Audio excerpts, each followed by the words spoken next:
کہ تاکہ پتہ چلے کہ اہل سنت ہونا ہمارے لیے ضروری کیوں ہوا، اور یہ کب کی بات ہے کہ اپنے لیے لفظ اہل سنت بولنا ضروری ہوا، اور کیا مسلمان ہونا اہل سنت کے خلاف ہے یا نہیں ہے۔ آج ایک فرقہ پایا جاتا ہے جو بظاہر یہ کہتا ہے کہ ہمارا کسی فرقے سے کوئی تعلق نہیں ہے، آئی ایم مسلم، میں تو مسلمان ہوں، اور ہمارا کسی فرقے سے کوئی تعلق نہیں ہے، یہ فرقے لوگوں کے بنائے ہوئے ہیں، مولویوں کے بنائے ہوئے ہیں۔ میں یہ عرض کر رہا ہوں کہ مسلمان ہونے سے سنی ہونے کی ضرورت کیوں پیش آئی؟ اب مسلمانوں میں ہی ایک ایسے نظریے نے جنم لیا جو ہمارے نبی کے ہی مخالف تھا، ذوالخویسرہ اور اس کی پوری ٹیم، یہاں تک کہ خارجیوں کا ایک گروہ۔ صحیح مسلم شریف میں اس پر 10 سے زائد احادیث موجود ہے کہ مولا علی رضی اللہ تعالیٰ عنہ کے مقابلے میں آیا اور مولا علی سے انہوں نے جنگ کی، اور قرآن پڑھ کر مولا علی رضی اللہ تعالیٰ عنہ پر انہوں نے شرک کا فتویٰ لگایا تھا۔ حتیٰ کہ تفسیر ابن کثیر کے اندر موجود ہے کہ وہ جو خارجی فرقے کے کچھ لوگ تھے، مولا علی جب نماز پڑھ رہے تھے تو نماز کی حالت میں انہوں نے کہا، کہنے لگے لئن اشرکت لیحبطن عملک، اے علی اگر تم شرک کرو گے تو تمہارے عمل سارے برباد ہو جائیں گے۔ اب پتہ چلا کہ مولا علی کو کون ہے جو توحید کی تعلیم دے رہا ہے۔ ظاہر ہے وہ خود کو مسلمان کہتا ہے، آج جس طرح کہتے ہیں نا کہ بس مسلمان ہو جانا کافی ہے، آگے کچھ ہونے کی ضرورت نہیں۔ وہ مولا علی سے بڑا اپنے آپ کو مسلمان سمجھتے تھے خارجی، مولا علی کو توحید سکھا رہے تھے، اور مولا علی نے فرمایا فَاصْبِرْ إِنَّ وَعْدَ اللَّهِ حَقٌّ، صبر کرو اللہ کا وعدہ سچا ہے، پتہ چل جائے گا مسلمان کون ہے اور مشرک کون ہے۔ اور جنگ کے موقع پر بھی جب مولا علی نے حکم بنایا تو اس وقت انہوں نے بھی ایک آیت پڑھ کر مولا علی رضی اللہ تعالیٰ عنہ پر شرک کا فتویٰ لگایا تھا۔ وہ آیت کون سی تھی؟ آیت یہ تھی، کہنے لگے ان الحکم الا للہ، حکم تو صرف اللہ کا ہے، اور اے علی آپ نے حاکم کسی اور کو کیوں بنا دیا؟ کہ ہر چیز میں حاکم اللہ ہی ہے، تو آپ نے کسی اور کو حاکم بنا دیا۔ اب ظاہر ہے وہ حقیقت اور مجاز کا فرق نہیں سمجھتے تھے، جس طرح آج کل کئی لوگ حقیقت اور مجاز کا فرق نہیں سمجھتے۔ انہوں نے کہا حاکم اللہ ہوتا ہے، قرآن کی آیت پڑھ کر مولا علی رضی اللہ تعالیٰ عنہ پر فتویٰ لگایا۔ اب یہ بھی اپنے آپ کو مسلمان کہتے تھے جنہوں نے مولا علی سے جنگ کی تھی، اور سیاہ ستہ کے اندر حضور فرماتے ہیں الخوارج کلاب النار، فرمائے یہ خارجی، یہ کلمہ پڑھنے والے، یہ قرآن پڑھنے والے، نمازیں پڑھنے والے، فرمائے یہ جہنم کے کتے ہیں۔ اب یہ ہمارے نبی نے فرمایا، سیاہ ستہ کی صحیح حدیث پاک ہے۔ غور کریں کہ مسلمان ہونا اگر کافی ہوتا تو پھر تو خارجی بھی ٹھیک ہو جاتے۔ ذوالخویسرہ اور ان کی پوری ٹیم کو بھی ہمارے نبی کہتے ہیں وہ مسلمان ہیں، اسلام کے اندر ہیں، کسی کو بھی غلط نہ کہو، سارے ٹھیک ہیں، کسی کو برا نہیں کہنا چاہیے۔ یہ اس وقت فرقے پیدا ہوئے، اور کچھ وہ تھے جنہوں نے مولا علی رضی اللہ تعالیٰ عنہ کی محبت میں معاذ اللہ صحابہ کرام کو گالیاں دینا شروع کر دی۔ رافضیوں کا فرقہ، یہ بھی اس وقت اس نے جنم لیا تھا۔ اس کے علاوہ اور بھی بہت سارے فرقے پیدا ہوئے، مرجئہ تھے، قرامیہ تھے، قدریہ تھے، جبریہ تھے، مجسمہ تھے، معطلہ تھے، دیگر کئی فرقے پیدا ہو گئے جو اپنے آپ کو مسلمان کہتے تھے۔ اب جب وہ بھی مسلمان اپنے آپ کو کہہ رہے ہیں، یہ بھی مسلمان کہہ رہے ہیں، جس نے مولا علی رضی اللہ تعالیٰ عنہ سے جنگ کی، حضرت صدیق اکبر رضی اللہ تعالیٰ عنہ سے جس مسلمہ کذاب نے جنگ کی، وہ مسلمہ کذاب بھی اپنے آپ کو مسلمان کہتا تھا۔ اب کیسے پتہ چلے کہ صحیح مسلمان کون ہے اور جو 2 نمبر مسلمان ہے وہ کون ہے؟ تو اس فرق کو واضح کرنے کے لیے اہل حق نے لفظ اہل سنت کو پہچان کے طور پر رائج کیا کہ جو اب سنی ہوگا وہ حق پہ ہوگا، وہ سچا مسلمان ہوگا۔ یہاں تک کہ صحیح مسلم شریف کے مقدمہ کے اندر یہ حدیث موجود ہے، امام ابن سیرین فرماتے ہیں، اور امام مسلم اس کو لے کے آئے، کتابوں والے بابے، جن کو کہتے ہیں نا ہم کتابوں والے بابوں کی مانتے ہیں، وہ کتابوں والے بابے اپنے مقدمے میں اس حدیث کو لے کے آئے، اس بات کو لے کے آئے، روایت کو۔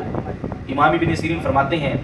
کہ جب پہلا وقت ہوتا تھا لوگ حدیث کی سند کے بارے میں سوال نہیں کرتے تھے، لیکن فلما وقعت الفتنہ قالوا سموا لنا رجالکم، جب فتنے آئے تو پھر کہنے لگے کہ اپنے رجال بیان کرو۔ یہ حدیث کس سے سنی ہے؟ فینظر الی اہل السنۃ فیؤخذ حدیثہم، پھر صرف سنی کو دیکھا جاتا تھا اور سنی کی حدیث ہی قبول کی جاتی تھی، سنی کے علاوہ کسی کی حدیث قبول نہیں ہوتی تھی۔ اب مجھے آپ غور کریں اس بات پر کہ ظاہر ہے حدیث بیان کرنے والے 2 فرقے ہیں، حدیث وہی بیان کرے گا جو پہلے مسلمان ہوگا، وہ بھی مسلمان ہیں حدیث بیان کرتے ہیں، یہ بھی مسلمان ہیں حدیث بیان کرتے ہیں۔ صحابہ کے شاگرد تابعین جو کہ ایک خیر القرون کا زمانہ تھا، وہ یہ کہہ رہے ہیں کہ اس وقت جب 2 نمبر لوگ پیدا ہو گئے مسلمانوں میں تو ہم نے کہا اب اہل سنت کی تو حدیث لیں گے، اہل سنت کے علاوہ کسی کی حدیث قبول نہیں کریں گے، یہ امام بخاری نے کہا۔ اور وہ جو فرقہ جہلمیہ کا بانی مرزا جہلمی جو کہتا ہے جی ہم ان کتابوں والے بابوں کو مانتے ہیں اور ہمارا کوئی فرقہ نہیں، بارہا اپنے بیانوں میں کہہ چکا ہے، کہتا ہے یہ بخاری و مسلم یہ ٹیبل پر جو کتابیں پڑھی ہیں یہ اہل سنت کی ہیں، یعنی امام بخاری بھی خود کو سنی کہتے تھے، امام مسلم بھی، سارے ائمہ خود کو سنی کہتے آئے ہیں۔ پتہ چلا کہ اہل سنت کی پہچان کی ضرورت صحابہ کرام کے شاگردوں کے دور سے ہی آ گئی تھی، اگرچہ حدیثوں میں یہ لقب موجود ہے کہ ہمارے نبی صلی اللہ علیہ وسلم نے عطا فرمایا، لیکن وہ اگر میں دلائل دوں گا تو بات اور طرف چلی جائے گی۔ پھر ایک وقت آیا، اب سنی ہونا اس سے پتہ چلا کہ مسلمان ہونے کے خلاف نہیں ہے، بلکہ جن لوگوں نے مسلمان بن کر اسلام کے ساتھ غداری کی ان لوگوں سے اپنا جداگانہ فرق واضح کرنے کے لیے لفظ اہل سنت کی تعبیر کو استعمال کیا گیا۔ تو سنی ہونا کوئی فرقہ نہیں ہے، سنی ہونا باطل پرستوں کے مقابلے میں صحابہ کی شاگردوں سے لے کر آج تک حق کی پہچان ہے کہ محدثین سنی کے علاوہ حدیث نہیں کسی کی لیتے تھے، اور آج کہتے ہیں جو بھی مسلمان ہو وہ کافی ہے، جو جہاں لگا اس کو لگا رہنے دو، کوئی ضرورت نہیں ہے سنی ہونے کی۔ پھر ایک وقت آیا کہ جب لفظ اہل سنت پر بھی کئی لوگوں نے حملہ کیا۔ اب میں یہ بتا رہا ہوں کہ اعلیٰ حضرت رحمۃ اللہ تعالی علیہ ہمارے لیے کیوں ضروری ہے۔ اب جس طرح کی یہ موجودہ دور ہے، لفظ اہل سنت پر بھی بعض لوگوں نے قبضہ کیا،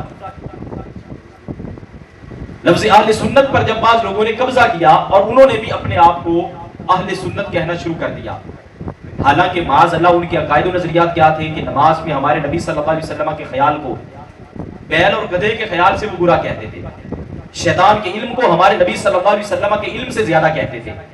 اور معاذ اللہ حضور اکرم صلی اللہ علیہ وآلہ وسلم کو کیا اللہ کی طرف بھی جھوٹ بولنے کی نسبت کو جائز سمجھتے تھے، اور اپنے آپ کو کہتے کیا کہ ہم سنی ہیں۔